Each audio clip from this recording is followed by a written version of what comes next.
શેરી પાસે આવી ગઈ હતી એક જાન. આપણા ઘરે આજ કોઈ છે નહીં, કેમ કે બધા બાર ગામ ગયા છે. હું મારા કાકાના છોકરા બધા હવે રાખશું દુકાનનું ધ્યાન.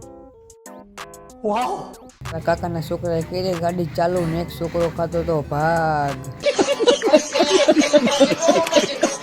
કાકાના છોકરા વયા ગયા હતા નિશાળે. પછી આપણે બેસી ગયા જમવા માટે. એને આવતા જતા બહાર બેસવા માટે.